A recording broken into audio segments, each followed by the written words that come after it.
Hello, வணக்கம் என் உயிரினும் மேலான இனிய தமிழ் மக்களே எப்படி இருக்கீங்க? This is your host Venki with today's edition of Southern Spice. One more episode with very interesting high schoolers. And in this series, we've been speaking with some very interesting high schoolers with some interesting projects, very different thinking, and literally saving the world, I would say. So on the series, இன்னைக்கு வந்து we are going to be speaking with Sia Gupta. And what she's doing is building robotics with purpose. So basically, Sia's path to autonomous disaster response is the name of the topic. It's the topic of today. And let's see what Sia is doing, right? Without further ado, let's bring Sia onto the screen and let's check out what her project is. Hi, Sia. Welcome to Southern Spice. Hi, Venki. Thank you so much for having me. It's a pleasure. I'm so happy that high schoolers are, finding this interesting and coming on Southern Spice and speaking with me. So tell us, where are you located? I'm currently located in the Bay Area, Fremont, and I'm a senior at Irvington High School. Brilliant. Okay, you're a high school senior and you're deeply involved in robotics, and you are making it work for disaster response. Yes. So yeah, tell us about everything. Introduce yourself and tell us about your passion. Yeah, so my name is Sia, and I'm currently a senior at Irvington High School, and my passion is developing autonomous robots that can help address disaster response. My interest in this issue actually started after my internship at the Borgen Project, where I worked firsthand with impoverished communities to develop sustainable technologies to help address anti-poverty causes. And as a robotics enthusiast, I saw this as a way to transform my community, and I now hope to integrate my work with purpose to design innovative solutions that can help address this recent rise in natural disasters. So essentially what drove me to choose this goal was after visiting Napa Valley with my family and my friends. We had planned a trip where we were all going to stay at this lake house in Napa Valley, and it was going to be a 2-day weekend trip. But when we got there, we found out that there was a fire that was approaching the area, so we all had to evacuate. And though we were able to make it out of there safely, I later found out that there was a relatively high mortality rate and many people lost their homes, including one of my dad's closest friends. This was the first time a large-scale issue like this had affected someone so close to me, and I started thinking about how the issue could be impacting people all over the globe, which is what drove me to immerse myself in disaster relief research. And I started researching how hurricanes are affecting Florida, where my aunt is living, or how cyclones in the Philippines are affecting areas where one of my closest friends is from. So this event had sparked my interest in disaster response, which actually led me to pursue nanoengineering research this past winter with Dr. Kristina Lilova, a research professor at Arizona State University, where I was able to research how we can use AI-embedded nanosensors to address the increasing bias in facial recognition technology, which helped me understand its correlation to robotics, specifically using thermal signatures and identifying facial features. As someone who's been interested or in technology since I was in middle school, this was the first time that I saw robotics as a real chance to make an impact in my society. Amazing. So why do you think it is important to connect robotics with humanity? How does that connection happen? Yeah, so I think that the connection between robotics and humanity is one of the most important fundamental purposes of this project, where robotics is not only helping enhance human capabilities, but it's also helping us tackle challenges that might be too complex or dangerous for humans to do on their own. For example, we can use autonomous drones to locate survivals using thermal imaging, or we can have ground robots that can deliver critical supplies to areas that might be too hard for humans to address. And as for why I think autonomous robots are specifically going to help us with this, is that they're able to operate independently in the sense that they don't need constant human oversight. And unlike human teams, robots are able to work nonstop And this means that they can cover larger amounts of area, which is especially important for challenges like disaster response, where time is crucial and we need to be able to locate survivors as fast as possible. So how do these robots work continuously? Don't they need to be like recharged or powered up? Yeah, so that would go into the systematic design of the robots itself. Of course, Okay. when you're creating these AI embedded robotic systems, what we're trying to do is that we're trying to ensure that it can take in sensor data and it can make real time decisions based on that. But in this sense, what I was referring to is that the limitation with humans is that we feel fatigue, but these robots don't. And They because they're don't. able to go into more harsh environments without feeling fatigue and they're able to cover larger amounts of areas than the humans can, they are more, they can make a larger impact for the cause. Amazing, amazing. Yeah. So how do you ensure that these robots are able to operate effectively in, you know, diverse disaster scenarios, let's say like earthquakes or floods or wildfires?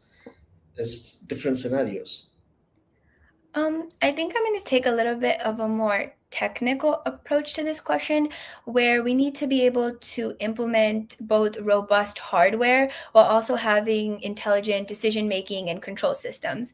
And before we can do this, we need to make sure that we're designing our robots specifically for the environment we're trying to address.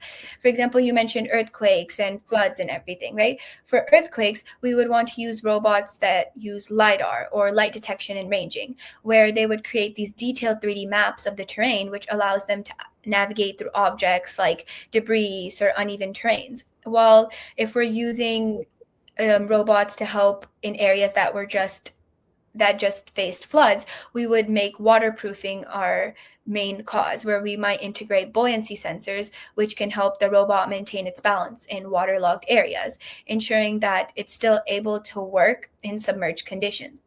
However, if we talk about fires, the robot would probably have thermal sensors and gas sensors, where it can not only detect heat sources and then navigate through these extreme temperatures, but it can also identify toxic gases like smoke and chemicals, and it can avoid these areas.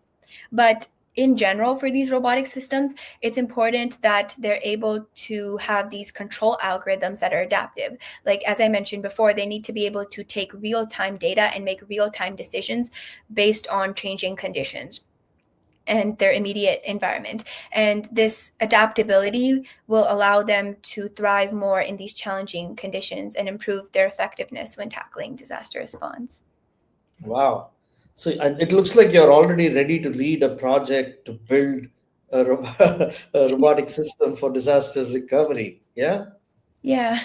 You've done enough research on that. So are you ready to start working on it? Yeah, I think I'm ready to start working on it. I really hope to do that soon. So what hooked you into this general field of engineering, mechanical engineering and robotics? So as a kid, I used to love crafting. I would create these cardboard pencil holders for my desk, or I would take the cardboard that my dad had after he bought our printer and I would use it to create a soda machine that my parents can use during family get-togethers for guests. And I just loved solving real problems in my house through creative solutions. After attending my first Vex robotics workshop at Google, I first created and programmed a robot that was functional. And at this workshop, I was not only able to learn how engineering, specifically mechanical engineering, combines this aspect of building with math, which was my favorite part of school, to create this avenue to breathe life into my creative projects. But I also had the opportunity to communicate and talk to a lot of mechanical engineers that were actually in the field. And by learning their day to day life and later researching myself on mechanical engineering and finding my goal with disaster response, I realized that engineering is the perfect way for me to combine my passions and my interests while making a direct impact in my society. Okay. Mm. Yeah, that's great. I've heard a lot of people talk about the other side of robots, right? There are some ethical concerns in terms of whether robots should be used, can be used, blah blah blah. So, what are your thoughts on that? Yeah, I think that there are two main concerns that I can think of revolving the ethical concerns of robotics. One would be the bias, and the second would be accountability. In terms of Mm. bias, it would be if the AI algorithms that are used in the robot are not effectively designed, they could cause bias in prioritizing certain groups over another, which could lead to unequal rescue efforts, which is crucial in these diverse and underrepresented communities. And the second Mhm. problem would be accountability, where if an autonomous robot makes a mistake or misidentifies a survivor, it's the issue of who's going to be blamed for the issue. Is it going to be the developer? Is it going to be the operator? Or is it going to be the robot itself? And Oh, this. that, yeah, right. So sorry, I didn't mean to interrupt. Go continue what you're Oh, no, I saying. was just going to say that this process can be a little bit messy. Yeah. Okay. Okay. And there are challenges with this as well, right? What are the potential challenges you think are there for this project? I think the one biggest challenge would be creating these systems that are able to navigate in unpredictable and extreme environments. The one thing with natural disasters is that they can create various different unpredictable situations like unstable terrain, poor visibility, and even extreme temperatures, which means that when we're trying to create these autonomous robots that are going to be deployed into these areas, we need to be able to integrate AI, durable materials. They need to have versatile mobility systems, and all of these different features, they require a lot of research and testing and funding. And finding these specific materials and algorithms is definitely the most challenging part. Okay. Okay. So has there been any impact on society already so far with something like this, or is it just still work in progress? Um, there are two specific examples that I can remember off the top of my head.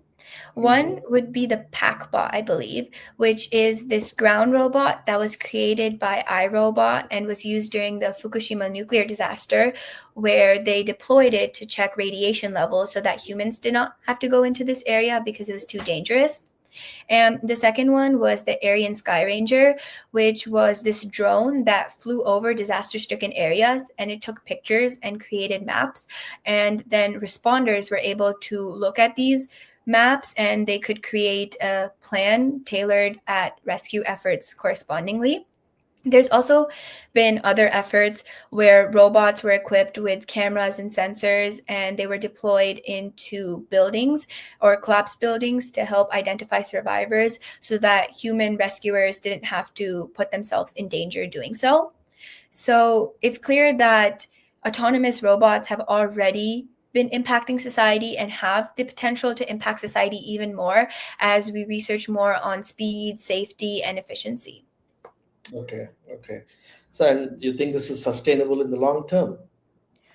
I definitely think that this is sustainable in the long term, especially because technology is such an advancing and emerging field. And as we're researching more, the cost of developing and maintaining these robots will eventually drop and make them more accessible everywhere. And with more improvements in durability, energy efficiency, and creating a more eco-friendly design, they'll be even more effective and less harmful to these environments. Plus, if governments and organizations, nonprofits, and tech companies are even able to collaborate on the issue, they can ensure that these systems are used more effectively and reach an even wider audience because these shared resources, knowledge, and expertise can help us transform this technological area. Nice. Nice. So, I might know the answer in my head, but I want you to, walk me through this. Would you build one robot to do everything, or would there be separate robots that each have a different kind of a role when it comes to disaster recovery? So I think it would be better if there are separate robots, each for their own role, because a single robot doing everything would make the system less effective and versatile in disaster response scenarios. So if we have multiple different robots, each one could perform its own task.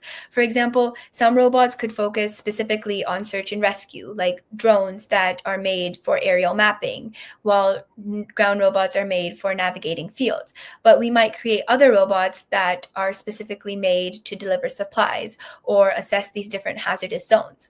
And by optimizing these different robots for their corresponding role, whether that's in mobility or durability, we are allowing the whole system to work together more effectively. Wow. And you're a high school senior, you said? Yeah. Sia, you know way more than most people out there, and God bless you. It's brilliant. Just listening to you talk is very engaging, enriching, and exciting. So, for others who are watching this or listening on radio, right?